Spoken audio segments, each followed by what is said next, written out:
Welcome to module 2, जहां हम बात करेंगे सबसे इम्पॉर्टेंट टॉपिक की।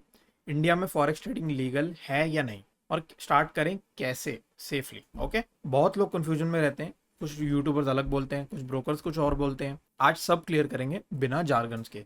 सबसे पहला सवाल जो हर इंडियन बिगिनर के दिमाग में होता है, फॉरेक्स ट्रेडिंग लीगल है क्या इंडिया में? टेक्निकली है भी और नहीं भी। ये डिपेंड करता है आप कैसे और कहाँ से ट्रेड कर रहे हो। ठीक है, अगर आप आईएनआर ब्रोकर से यूज़ कर रहे हो 100% आप सेफ हो, यू आर ट्रेडिंग लीगली। लेकिन जहां आप ग्लोबल ब्रोकर यूज़ करते हो, एक्सनेस, आईजी, एक्सएम, वहां आप ग्रे एरिया में चले जाते हो। वहां पे आरबीआई का कुछ भी लेना देना नहीं होता। आपको क्या करना है, you want to trade safely. Majority of the Indian trader उनको रियलाइज ही नहीं होता कि जो वो प्लेटफॉर्म ट्रेड कर रहे हैं, जिस प्लेटफॉर्म पे वो हैं, जैसे ऑक्टा एफएस हो गया, एक्सनेस हो गया, कुछ भी है, वो लीगल है भी या नहीं है। मतलब दे डोंट रिसर्च, बिकॉज उन्होंने इंस्टाग्राम रील देखी, वीडियोस देखी, वहां पे वो ट्रेड कर रहे हैं एंड दे थिंक कि यस ये प्लेटफॉर्म सेफ है, ये इनको जेल नहीं हो रही तो हमें क्या होगी, है ना। यही आता है दिमाग में। Again next question, can we get jailed for this? देखो, अगर सेफली नहीं जाओगे तो देखो, इस पे मैं बोल नहीं सकता आप अगर जेल भी, मतलब इसके लिए आपको जेल हो सकती है नहीं। अगर आप सेफली जाओगे थ्रू अ प्रोफर्म रूट तो आपको जेल नहीं होगी, बिकॉज वहाँ पे आपका कोई लेना देना है ही नहीं। आप आपका मनी इन्वॉल्वमेंट वहाँ पे ज़्यादातर होगा ही नहीं। And how do we get payouts, ये बात की बात है, ये भी हम सीखेंगे आगे जाके पे आउट्स कैसे लेना है। पहले हमारा बेसिक गोल होना चाहिए कि हमें लर्निंग पे ज़्यादा फोकस देना है। ठीक है, पैसा आप अगर सीख जाओगे तो कल को एक ना एक दिन पैसा आ ही जाएगा। ठीक है, वट आरबीआई अलाउज, अब रिजर्व बैंक ऑफ इंडिया ने क्या क्या अलाउ किया हुआ है। हम लोग हैं रिटेल ट्रेडर्स, हम सिर्फ आईएनआर पेयर यूज कर सकते हैं। हम हैं रिटेल ट्रेडर्स, वो सिर्फ आईएनआर पेयर्स ही ट्रेड कर सकते हैं, जैसे USD INR, euro INR, JPY INR. ये ट्रेड्स आपको इंडियन एक्सचेंज पे ही कर सकते हो, मतलब एनएससी या बीएससी। और सेबी रेगुलेटर ब्रोकर होना चाहिए, जीरोधा, धन, एंजल वन, ग्रो, इन सब पे अलाउड होता है। ये बिल्कुल लीगल और सेफ रूट है। लेकिन प्रॉब्लम यही है कि इसमें वॉल्यूम नहीं होती और वॉल्यूम मूवमेंट भी लिमिटेड होते हैं। व्हाट इज़ नॉट लीगल, अब आते हैं उस रूट पे जो मोस्ट इंडियन ट्रेडर्स फॉलो करते हैं, बट टेक्निकली आरबीआई रेगुलेशंस के बाहर आता है। ग्लोबल ब्रोकर, जहां आप MT4, MT5 जैसे प्लेटफॉर्म से आप ट्रेड करते हो। फिर नॉन आईएनआर पेयर्स आप ट्रेड करते हो, यूएसडी, जेपीवाई, जीबीपी यूएसडी, डेंजाओ यूएसडी, जो बेसिकली गोल्ड है।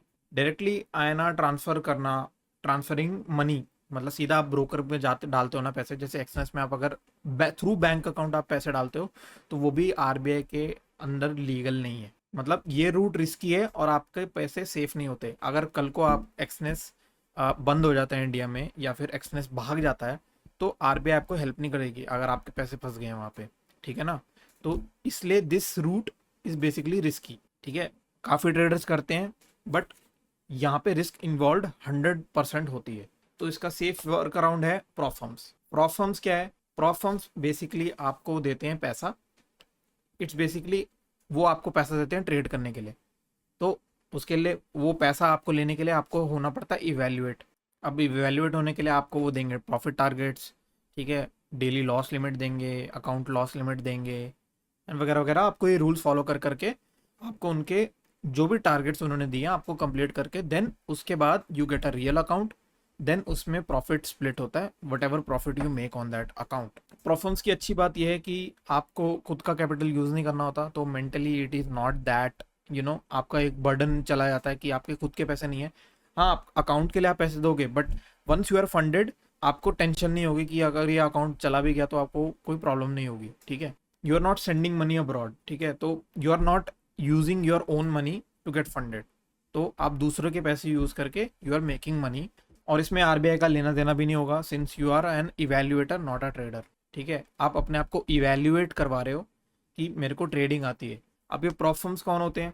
दे are funding company based out of UK, Europe, Dubai. You take a challenge, जैसे मैंने डिस्कस किया, सिमुलेटेड अकाउंट मिलता है, डेमो अकाउंट मिलता है, उनके रिस्क, उनके प्रॉफिट टारगेट्स होते हैं, लॉस लिमिट होते हैं, वो सब टारगेट्स आपको फॉलो कर करके यू गेट फंडेड। बेसिकली आप उनके टारगेट्स कंप्लीट कर देते हो, देन यू गेट फंडेड। आपको एक चैलेंज मिलता है, जैसे 10% profit without hitting 5% drawdown. Drawdown क्या होता है कि आपको अकाउंट का, जैसे आप समझ लो 10,000 हमारा अकाउंट है, मतलब 10,000 हमारा कैपिटल है, तो मेरे को 5%, 10,000 का इज अराउंड 500 रुपीज़।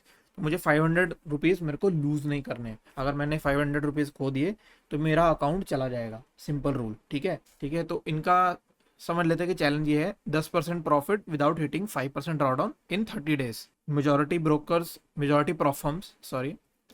प्रॉफर्म्स आपको अनलिमिटेड टाइम भी देते हैं। अगर आप पास कर गए आपको फंडेड कैपिटल मिलता है और प्रॉफिट का स्प्लिट होता है लाइक 80-20 या 90-20, कुछ 70-30 भी करते हैं। Basically you do make money. ठीक है, अब सवाल ये है आपको स्टार्ट कहाँ से करना चाहिए।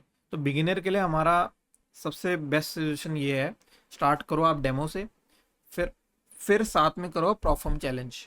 ठीक है, सबसे पहले तो आपको डेमो में ही सीखना है ऑब्वियसली। आप यहाँ से इसको फॉरेस्ट कोर्स कंप्लीट करोगे तो आप ऐसे नहीं कर सकते कि हफ्ते भर बाद आप ही सीधा परफॉर्म अकाउंट ले लोगे। ठीक है, थोड़ा डेमो आप करोगे, ऑब्वियसली आपको लाइव मार्केट फ्रंट टेस्टिंग करनी पड़ेगी। फ्रंट टेस्टिंग इज बेसिकली, अगर इस कोर्स से आपने कोई स्ट्रेटजी सीखी तो आपको वो लाइव मार्केट में टेस्ट आउट करनी है, क्योंकि जो हम बैक टेस्ट करते हैं उसमें आपके इमोशंस बहुत मिनिमल होते हैं। ठीक है, इमोशंस वहाँ पे आपके इन्वॉल्व नहीं होते। लेकिन आप फ्रंट टेस्ट करते हो तो आपके दिमाग में 100 चीज़ें चलती हैं कि यार ये ऊपर चला जाएगा, यार ये नीचे नहीं गिरेगा, यार ये साइडवेज हो गया निकाल देता हूँ।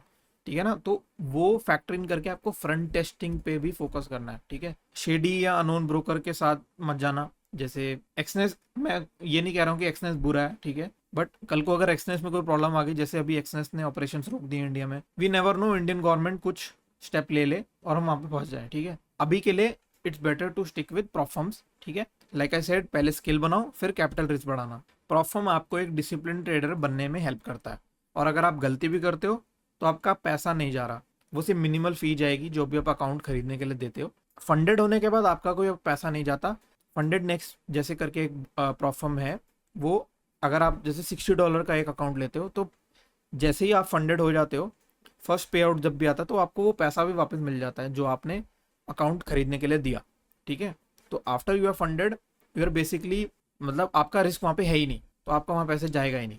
क्विक रिकैप करते हैं मॉडल 2 का। INR based pairs Indian brokers के थ्रू लीगल हैं। नॉन INR पेयर्स MT4 पे टेक्निकली इलीगल हैं। प्रॉफर्म के साथ स्मार्ट वर्क अराउंड, ठीक है, जैसे हमने अभी सीखा, जहाँ आप अपना पैसा रिस्क नहीं करते। आप फंडेड अकाउंट लेके ग्लोबल पेयर्स लीगली एक्सेस कर सकते हो बिना कंप्लायंस को ही तोड़े। तो अब आपको क्लियर आइडिया मिल गया होगा कि इंडिया में फॉरेक्स कैसे स्टार्ट करना चाहिए, सेफ, लीगल और स्मार्ट वे में। अगला मॉड्यूल और भी पावरफुल होने वाला है जिसमें हम बात करेंगे मार्केट सेशंस के बारे में। अगला मॉड्यूल और भी पावरफुल होने वाला है जिसमें हम बात करेंगे मार्केट सेशंस के बारे में, कौन सा सेशन बेस्ट है ट्रेड करने के लिए, और कैसे सिर्फ एक मार्केट मास्टर करके कंसिस्टेंट ट्रेडर आप बन सकते हैं। अगर आपको ये मॉड्यूल सो फार वैल्यूएबल लगे तो वीडियो को लाइक करो, चैनल को सब्सक्राइब कर दो, और चाहे